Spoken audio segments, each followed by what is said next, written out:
Welcome to Backstage 421, the musicians only podcast, with your host, author, and music lover, Charles Campbell. Charles will have an awesome array of guests from many genres of music, so sit back, relax, and enjoy the show. By the way, Ray Mattis is the composer of this awesome intro music.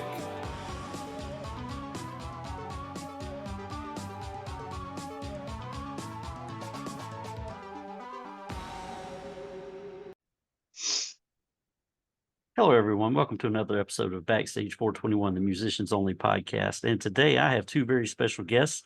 One is a returning champion from last year. Her name is Megan Parris. She's the lead singer of the band Parris. And accompanying her today is her partner in crime. He's the bass player for Parris, and his name is Jay Jones. So welcome to the show. How's it going? It's going. I'm super glad to have you. So I had a pretty in-depth conversation with Megan last year. She gave me a good, cool, creepy story about a grave, and that was some fun stuff.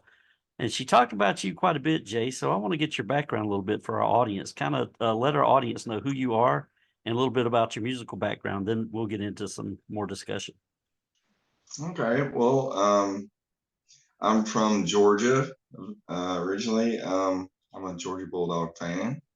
All right.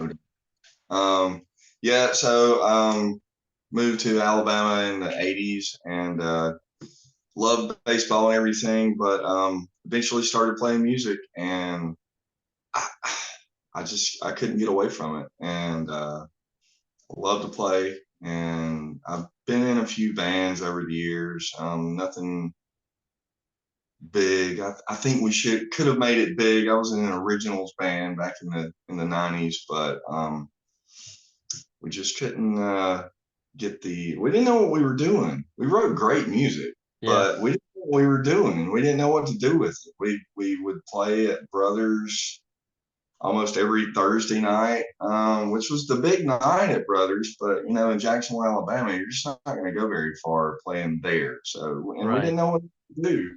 So we kind of fizzled out, and then somehow I ended up finding this. We'll get into that for sure. Now, Megan sent me a few notes.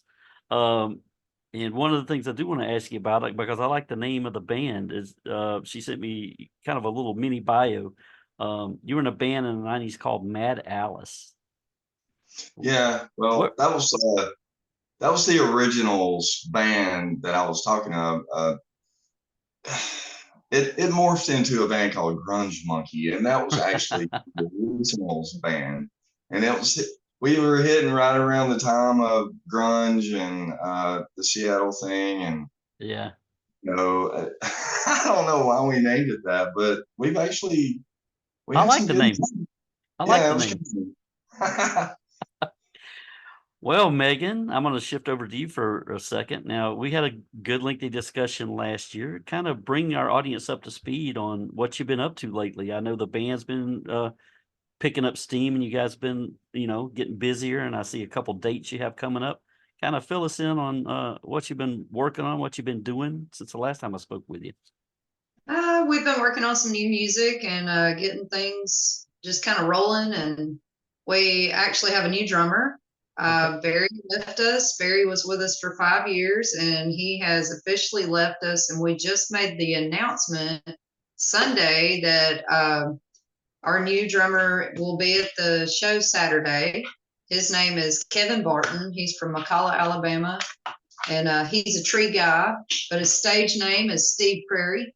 What is tree guy mean? He's a tree guy. He cuts down trees. Oh, okay. He thought it was a new music term he'd never heard of. I was like, hey, okay. New tree guy. We've been working really, really hard to get Kevin up to speed on everything, and he's doing great. And I think this is going to be a great thing for the band, that I think we're going to progress well, and a lot of new things are going to be happening. Lots more dance tunes for all those white. And more interesting music. Yeah, more originals. Liven it up. Keep going.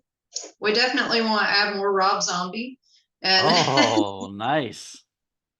Nice. I definitely, I want to attend a live show one of these days. And you said you were from Georgia. I live in North Augusta, South Carolina, and Augusta, Georgia is a stone's throw away. It's right over the bridge. So I'm 2 miles away from Augusta, Georgia. So a lot of people that live in my area actually work in Augusta. So it's a small world. Yeah, well, I was the town I was born in is called Bainbridge, and it's like in the furthest southwestern corner of Georgia And that you can well, believe it or not, and I don't know where I heard that name, but I've heard of Bainbridge, Georgia. get. It's like 30 miles from Tallahassee and 30 miles from Dothan. Gotcha. So, I've never been to Athens, Georgia. I've never seen Georgia play except at Auburn a couple times where they got beat, unfortunately. Yeah.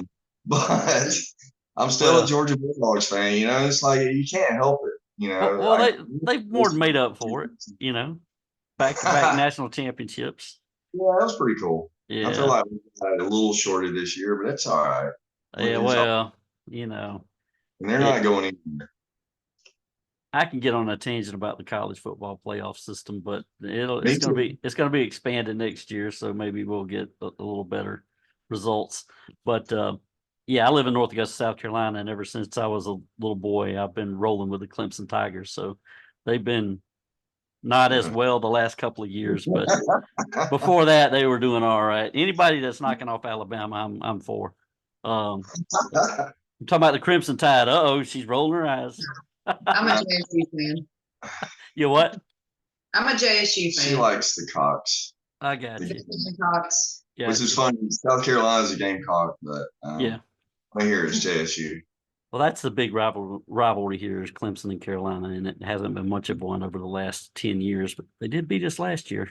But anyway, I digress. I thought we might lose Dabo to Alabama, but they had other plans. Yeah, they did.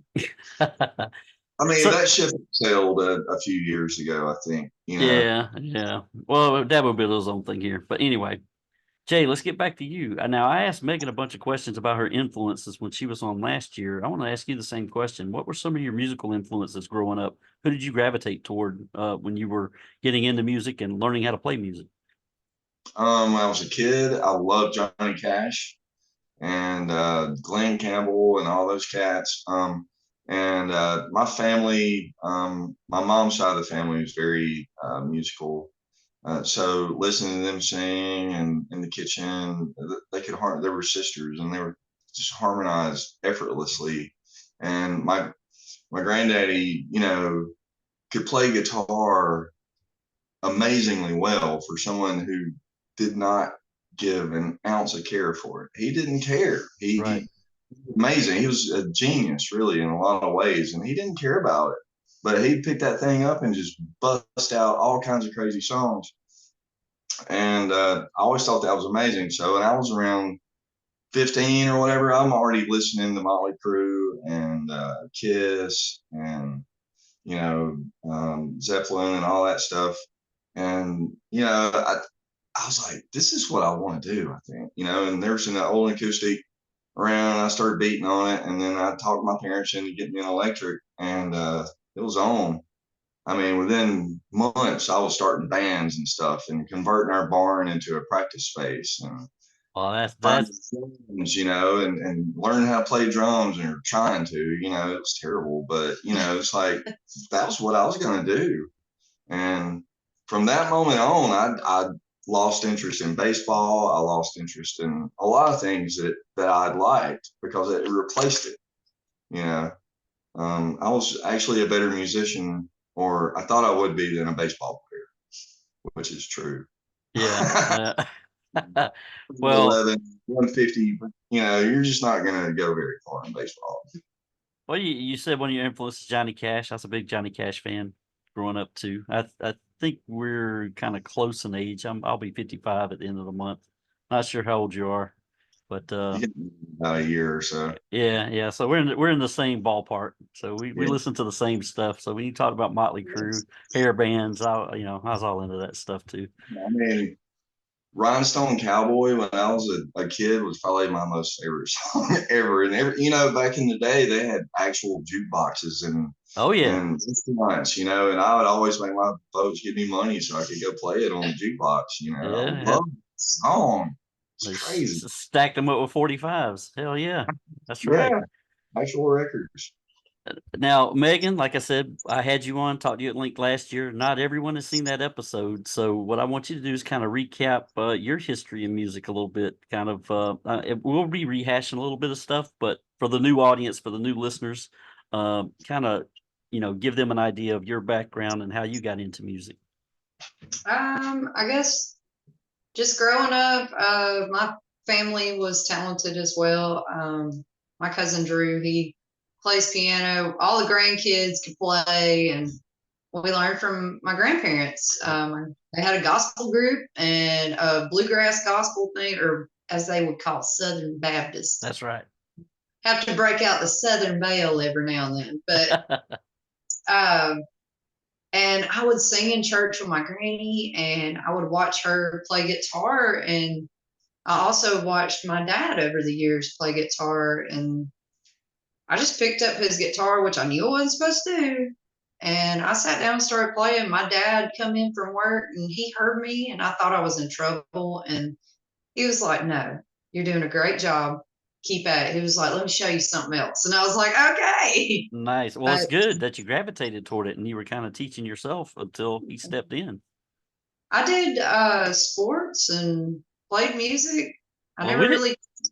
We didn't talk about your sports last time. What kind of sports did you play? I was a softball player and I ran track. So okay, cool. I loved playing softball. That was like my dad was my coach in Little League. All those years, he was my pitcher and my coach. So that was cool. Nice. Well, we'll fast forward back to Parris, the band. I'm kind of interested on some of the new music you guys are working on. You said you have some originals. Can you tell me a little bit about that? What's the process going on in putting those together? My next focus is to actually sit down with everybody in the band and record individual parts on a song I wrote called Imaginary Love. And it's a really old song. We've already recorded it once, but we want to give everybody their chance to put their own take on it. We actually play it live a lot. I would like to add my divorce song, as I call it. And it's called Pour Me a Shot. So that's a good one. It's a fun, rocked up song. And I mean, you don't need a shot, you know? I think it's a good groove, and I think with the new dynamic in the band that it'll be easy to just, you know, pick it out and be like, hey, we can do this as a band, man. We got this. So the thing about the originals that we've done so far is it was basically me recording her on acoustic and then just trying to build a song around it, you know, and without anybody else really having any input in it. And we just did that because we wanted to get something done. Right. And it's so hard to get everybody together and go, listen to this and tell me what you think and play your part or come up with a part for it, you know. And it's with our schedule, we just don't really have space and time to be creative. And we want to let our band be a part of that. But it's just hard to do. It's just hard to do. And it's like when we just wanted to get something done, it was like, okay, basically these are going to be demos and I'll just do all the parts, you know. And my buddy made the drums on the keyboard. On the computer. Yeah, it was crazy. And we just built it, you know, around her. And it's kind of a way to do it, but you know, the end result's not very good, you know, as far as what we envision and what we could do as a band. Yeah. I wanted to be a melding of people. And I think now we're going to be able to take a little time and say, okay, I'm going to give you the song. I'm going to sit down and play it for you. You do your homework and we'll come back and meet in the morning, you know, just think about this. And so I want it to be a band song, not just a Megan song. I want it to be a character. You want it to be a collaboration. I get it. And I'm a supreme advantage for what I do in my spare time because I'm a small town horror author. So I don't need to collaborate with anybody. I don't really need to get much input, but putting myself in your shoes, putting a band together, I don't know if I could do that to get everyone in the same spaces at the same time. And then once you get everyone together, and I've seen these horror stories about bands, they don't agree. One gets so mad they want to storm out of the room, and this one over here don't like what this one's doing. So I don't know how I would organize anything like that. So props to you. We're very blessed with cool cats that have always. Jay's the one with all the passion. I'm gonna say that right now, embarrass him a little bit. This boy right here works harder than anybody in this band. And I'm just being honest, you really do. There's not a day that goes by that I don't walk by and he's listening to something new. He's sitting in here learning something new on bass. Yeah. I'm like, what are you doing? He's constantly working at it. And I've never seen anybody with such a fire and passion for playing, just period, playing. I mean, I don't care if it's stuff that we do or that he might like to one day, but I'm very fortunate that I have guys that are easygoing. They're all fabulous seasoned musicians. Yeah. And we're blessed with that because you don't find that every day. Yeah. Well, And now that Yeah, we get along. That helps. We get along great. That's hard to find. well, now that I have you two together, we talked a little bit about the collaborative process when I spoke with Megan last year, but when you're coming up with new songs and new concepts, Jay, this is for you, but it's really for both of you. You both can kind of answer this. What is your process when you're putting a song together or putting a melody together, or if something gets stuck in your head? How do you get that out of your head and into musical form? How do you guys work together and bounce off each other? Well, we don't that much, as much as you think. Right. I mean, the thing is like our process so far has been for her to give me her things that she's already written and let me kind of arrange them. Okay. So she's basically the lyricist for the most part. She puts the words down. Definitely. And see, I would love to really dismantle some of her stuff and rebuild it, but I can't, it's like, I'm like, Megan, we really, really need a bridge here. We really need to take this somewhere else because, I mean, I'm not saying anything about her style, but it can be repetitive. And I'm like, Megan, we got to do something here, So that's what I'm looking forward to is like where we can really, really not deconstruct, but add to what she already has because when she sings these things, they're amazing. So it's like, how are you going to mess up what's amazing? But to the ear, it needs something else. You know what I mean? Sometimes, I don't know. It needs another part. It needs to go somewhere. I'm always pushing for that. And she's always like, nope, it's these 3 chords. Maybe we'll play them backwards in the chorus or something, but it's still going to be those 3 chords, And it's like, I get it. I mean, there's simplicity is a good thing, and my biggest problem is I try to overcomplicate things because I'm always like in my old days, I was writing really not complex, but just, grungy kind of, things that had a lot of changes and stuff. And I thought that I've always thought that you needed that, but you don't always, it's like you do what's right for the song. And she can write really, really good songs. Yeah. She really can. So, it's a struggle to not try to mess that up, Well, I've heard some of the music on YouTube, very limited, and I'd love to kind of hear what your catalog is for sure. But her voice is amazing. She's got a powerhouse voice, and she has subtlety in her voice. So it's not even, she can blow out the room or she can be soft. Absolutely. And I can tell that just from her gift. So kudos to you with that. And I may have asked you that in the other podcast, but I'm gonna ask you again. When did you first learn you had that gift? Because it is a gift. You have such a great, talented singing voice, and for the audience that hasn't heard yet, explain to them when you discovered you were that good. I guess it was the bluegrass band I had, me and my friends, and one night we were doing, I always did Bobby McGee, but I never really powerhoused it and did what I knew I was capable of, because I didn't know I could. Yeah. I didn't know that was in me. And all of a sudden one night we were doing Bobby McGee, and we get to the end where it just kind of speeds up, and called him my lover, called him my friend, Yeah. and I just it was like something come over me. It's like, all right, push, do it. Yeah. And I think we were playing like The Office or something on Noble Street, and there was probably nobody there, maybe just our friends, and my fiddle player, Jillian, looked over at me and she was like, oh my gosh. She was like, where did that come from?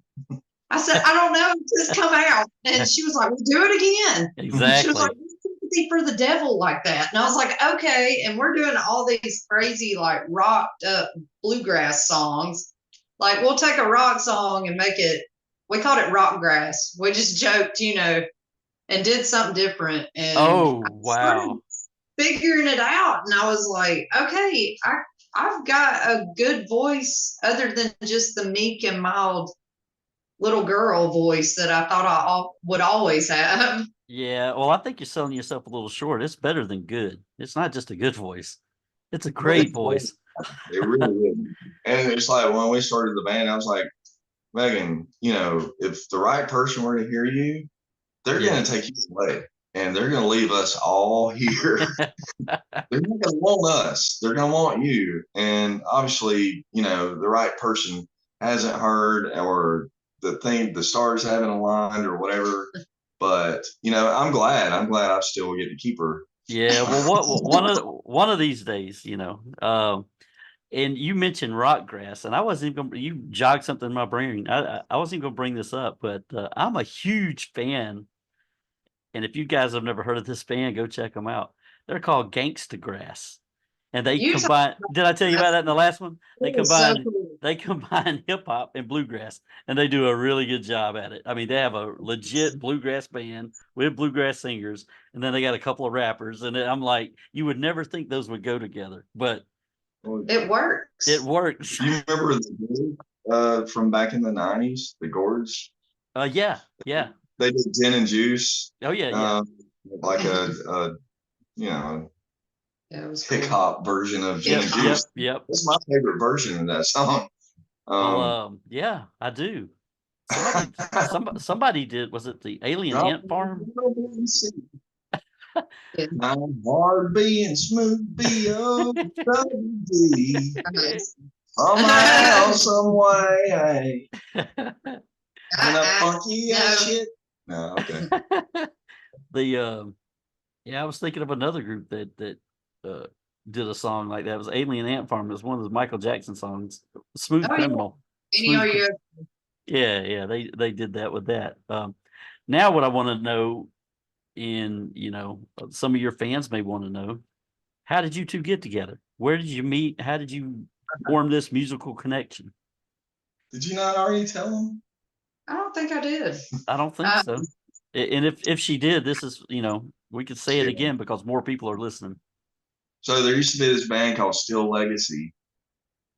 And, okay, so she was singing in that band. I met the band leader. I had known him from way back, but bumped into him. And he mentioned that they were looking for a bass player. And I just happened to be looking for a gig. And he's like, hey, we got this really cool chick singer. You want to check us out? I was like, okay.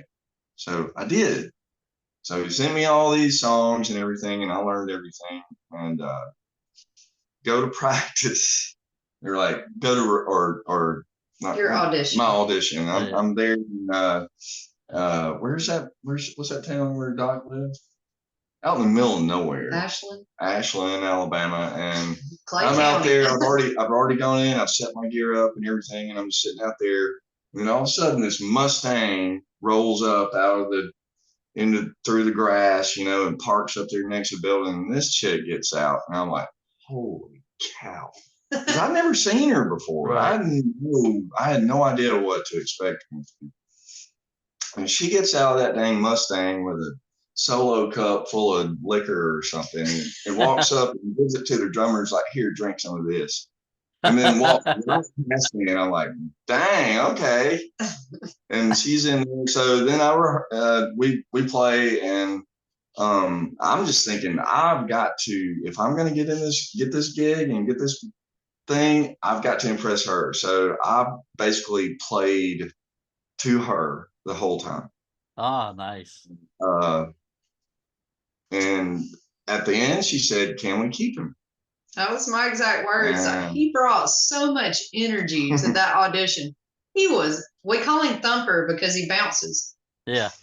And it looks like he's levitating sometimes in shows. Like people will catch pictures and it looks like several times they've caught part of the band just levitating, but he was just bouncing and just getting it. And I'd never seen that before, like in my band. From a bass player. From a bass player. I was going to say that. From a bass player. Because I had. Yeah. But I was like, man, this is awesome. We need more of this. The energy that he's bringing and the excitement. I was like, can we keep him? Nice. Can we just keep him? And everybody agreed. And I was kind of straight up with him, just like, I'm not interested in anybody. I'm not really dating anybody. If you've got a weird girlfriend, I don't want to be involved, because it never failed that there was some like jealous, crazy ex-wife or wife or girlfriend. And I was like, I don't want no part of that. I'm just here to do my thing. And he was like, no, you're good. You're good. And I'm like, okay. So here we are 8 years later. Oh, that's awesome. That's a good origin story for sure. And speaking of bass players, I've got a good friend. Well, I call him a good friend. His name is Mark Arell, and he plays bass for one of my favorite artists. But anyway, the first time I ever saw him at a show, it was in California, live audience, obviously. And I'm watching my favorite performer, and she's over my shoulder. Her name's Jen. But my eyes kept going to that bass player because he was doing, like you said, he was thumping and he was all over the place and he was just making the crowd get up and move, and he was driving the energy. She was too. But for the musicians in the background, everyone else was just kind of doing their job, but he was doing the extra, which is what I think you're doing, Jay, for the band. I think it's important to a certain degree. I mean, in our band, it's hard for me to get that attention. So I've got to really stand out when I, normally I'll just lay back, but for me to get the attention, to get past that saxophone player and that guitar player, for people to look at me and then to get past her, like, geez, man, it's a tough crowd on that stage. It really is. And people like their attention on that stage. So, you got to bring it as a bass player. That's like band. My goal in Paris, though, was I know this sounds crazy, but I wanted pretty boys, pretty good looking guys or girls. It didn't matter. Yeah. Pretty people up front. And I want showboats. I was like, I don't care what you do. I don't care if you're that great. Just showboat. Get the audience's attention. That's what we need. I don't know if any of us are actually pretty. Les is a pretty boy. He reminds me of kind of like one of the emo kids. Emu kids. I call them emo emus. Yeah. But he's got kind of the he's gonna kill me for saying this. That Fallout Boy kind of like that era. Yeah. He has looks that like 20s too. I swear he's like a vampire. He don't age. I swear he's got to be a vampire. Him and you. Look at Derek. Derek is 100 years old and he's still playing. But our sax player, when he plays, everybody listens. Yeah. I mean, it's insane some songs when he plays, you could hear a pin drop. And if we don't play his song, there's 40 people in the crowd wanting to know, why haven't y'all played Baker Street? And every time, if there's somebody's going to go live on something, it's going to be Baker Street. And it's going to be that saxophone player. Look at him play. He's so good. We love it. We love it. But that's, I mean, we designed the band for that kind of thing, you know? It's like, we're trying to do something different, you know? So I've got a couple of dates coming up for you guys, but you know, this podcast is probably going to air early March, so these dates are going to come and go. But I do want to talk about a couple of these places. You're going to play at Chestnut Station on February 10th. Tell me what kind of venue Chestnut Station is. Is it Chestnut Station is it's a very old bar. It's probably what 40th anniversary we've done. Yeah, I mean, but it is our home here. That is our home bar, in our opinion. It's that was the one place that gave us a shot, and they took a chance on us. The owner, she's freaking awesome, and like one of my best friends, I feel like. And I hope she feels like I'm her kid, which is awesome. But they're just really great people. They have a great establishment. They have good food, good drinks. I mean, it's known as the place to go see music. It's the place in Gadsden. You don't have to like know who's playing there. You can just go there and you're going to see it's going to be good music Friday and Saturday. I'm not sure if they're doing the music on the week, but definitely on Friday and Saturday, there's going to be good a live band. So that's the only place in Gadsden that has that, you know, panache or whatever. The only place. And it's a great place. Good food, good drinks, good people.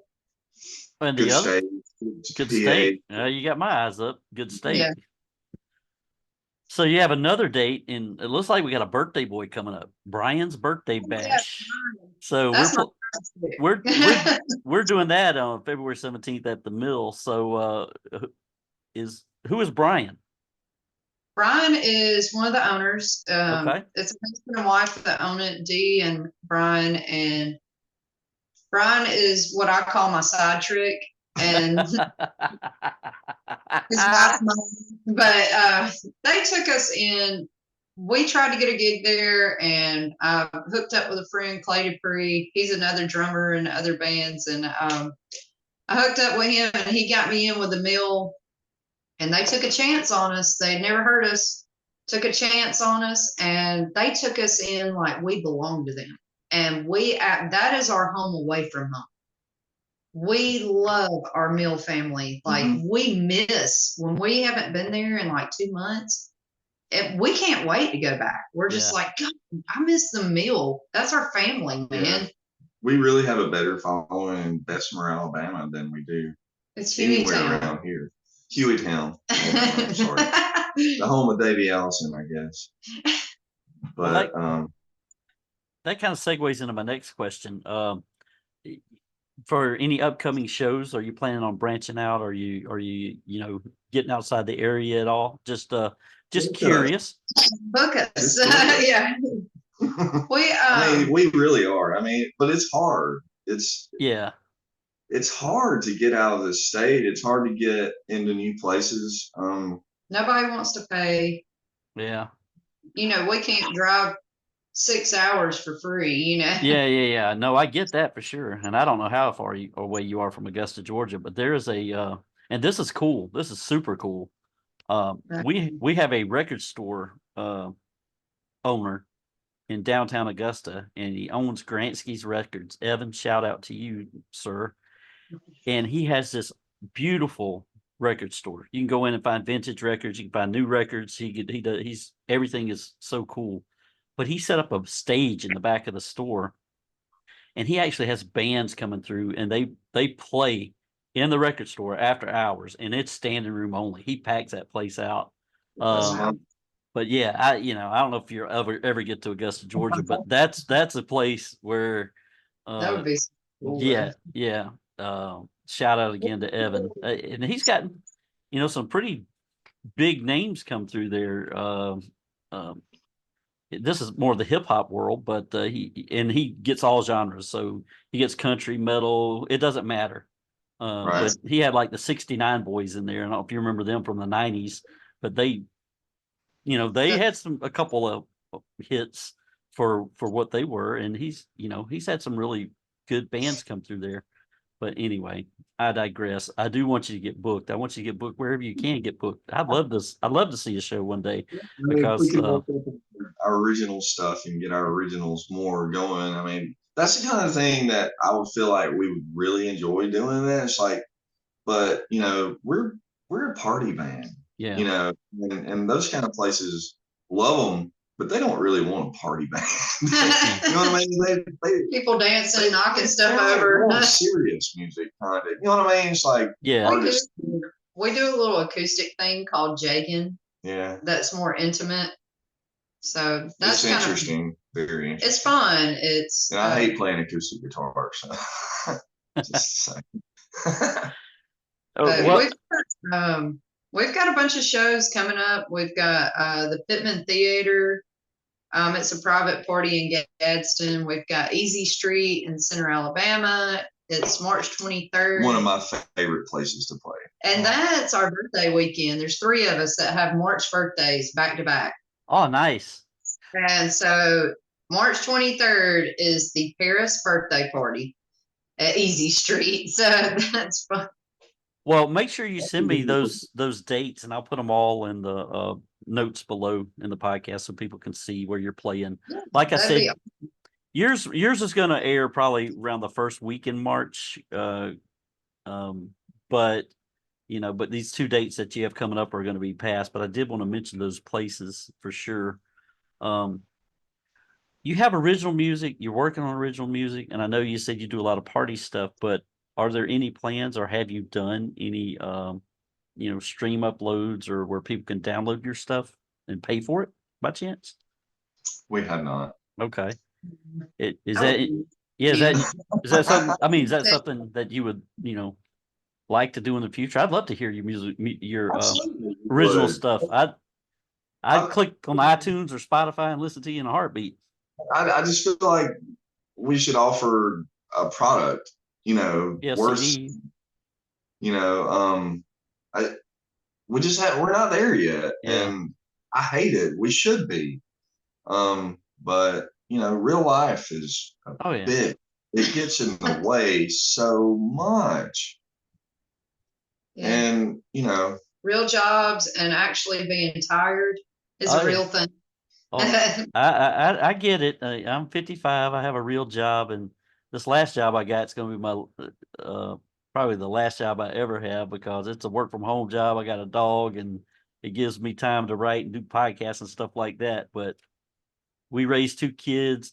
I get it. Life is life, and it just bites you in the butt if you let it. It just gets in the way of art. Yeah. It really does. It just hinders art. So it sucks the energy out of you. You get home, you're like, I just really don't want to pick up the guitar. I just want to eat something, take a bath, and go to bed, and it sucks. It does. And it, just getting old in general sucks. But, what are you going to do? It's better than the alternative, right? Oh, yeah. But, if, like at the live shows, when you play original stuff, and I've only seen a few YouTube videos.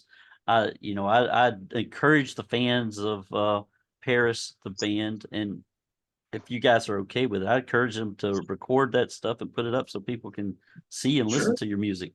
It's a work in progress. But some of those places you go to, maybe have somebody just film a set and stick it up there on YouTube so people can. We have somebody that films sets several times, but it's always on Facebook Live. But our sax player's wife, Amy, when we're at Easy Street, she'll film each set, and I love it because it gives us a chance to say, hey, I need to work on that part, or I need to work on that. Like, we can go back and listen to it. I love that she does that. Well, does she upload them to YouTube at all, by chance? You can't YouTube it from Facebook. Oh, she does the live. Okay. So she does it. A lot of our best performances have been live. Facebook Live. And it's like, that's the only version. And you can't do anything with it. I mean, you can't send it or anything. Can't do anything.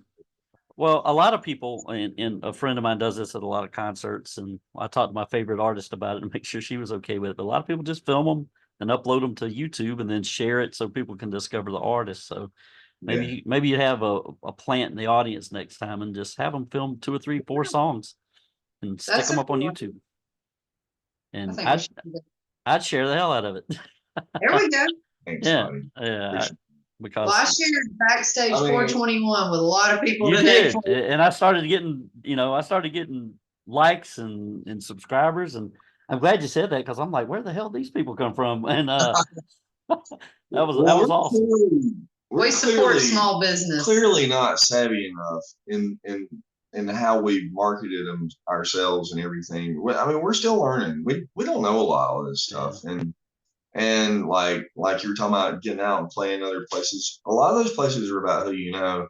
It's not about who you are. They're not going to take the time to find out who you are if you can't show them. If you can't, if they haven't already heard from you or know somebody that knows you or whatever. And I just always heard people that if they want to see us play somewhere, go tell the people, go book us, go do it. We'll give you a cut. We don't care. Which would be another advantage of having those YouTube videos out there because they're easy to share. If an owner of a music venue, place, I don't know, has a couple hundred people in there, you send him the video or her the video and say, hey, check out this band. They're available. And they may look at it like I did and look at especially Megan's voice and go like, holy shit, let's get them in here. Generally, if she can ever talk to the owner of a place, we're in. Yeah. That's the thing. I mean, I have a gift. She's got that charm, that whatever it is, that she can talk people into anything, really. Well, that's watch out. Well, I need a spokesman to buy some of my damn books. So I'll go ahead and get you to sell my book. I'm just kidding. Your dad said I could sell something to a penguin. Probably snowballs to a penguin. I mean, she could, do the goth thing and sell your books for you. Get all goth. Have you ever seen her as Elvira? Have you ever seen a picture of her as Elvira? I have not, and I would love to see that. Good Lord, dude! I look just like her. It was scary. Crazy. Yeah. Well, I'll have to send you a free book, and you can hold it up in costume, and there you go. There we go. That would be super neat. But anyway, I want to thank both of you for joining the podcast today. Jay, it was nice getting to know you, and Megan, it was so awesome talking to you again. I really enjoy talking to you because y'all have that Southern twang that I have. So I really appreciate that. And we connected on Marty a little bit. She knows Marty Britton. Love Marty. He knows Marty. I love Marty. Yeah, I work with Marty. That's my Chippendale. Super cool. Yeah, he's a hell of a drummer too.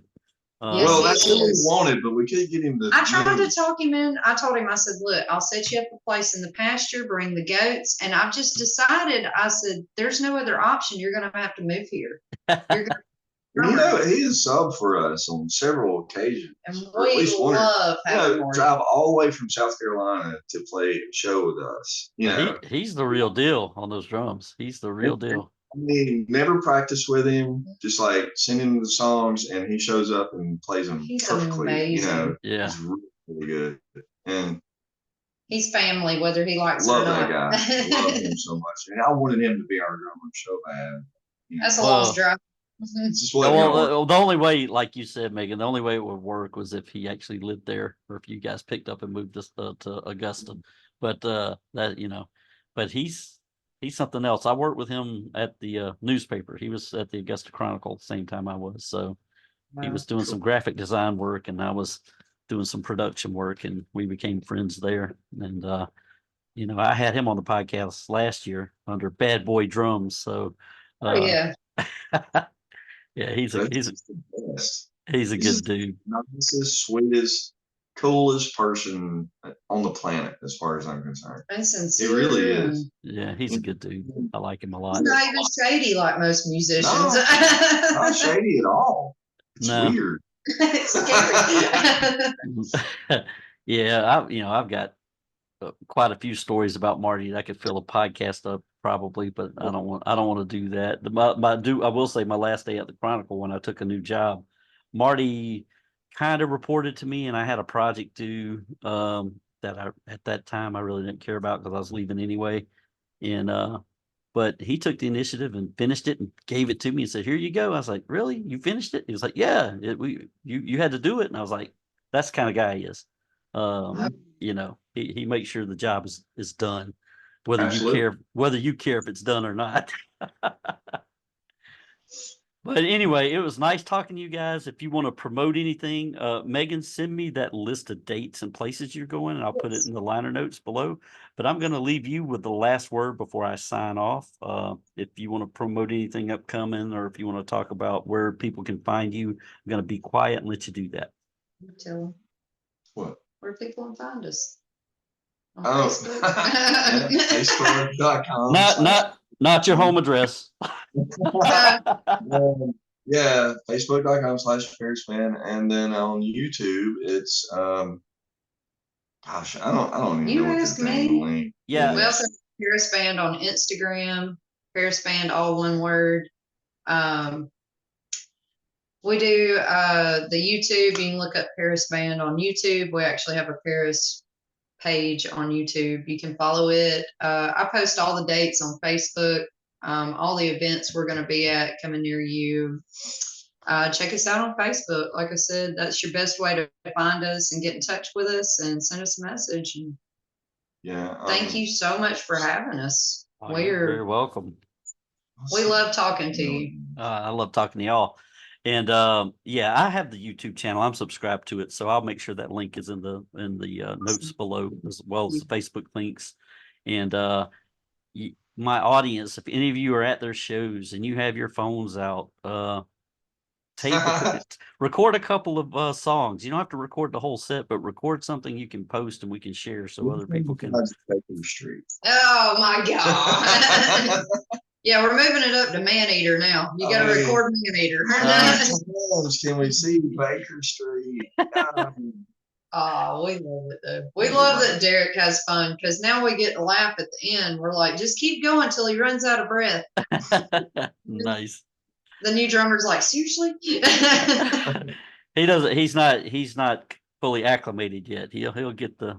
He's getting there. Yeah, he'll get there. He'll get there. He'll get there. Humor, so it's gonna fit in really, really well. Yes. Nice. Clowns a lot of the time.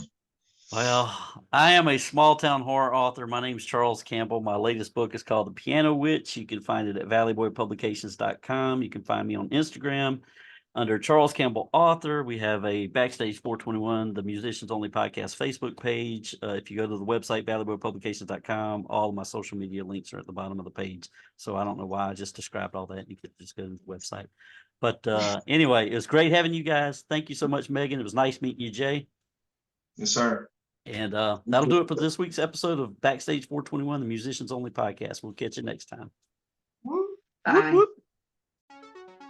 We hope you enjoyed this week's episode of Backstage 421, the Musicians Only Podcast. Be sure to tune in for the next episode.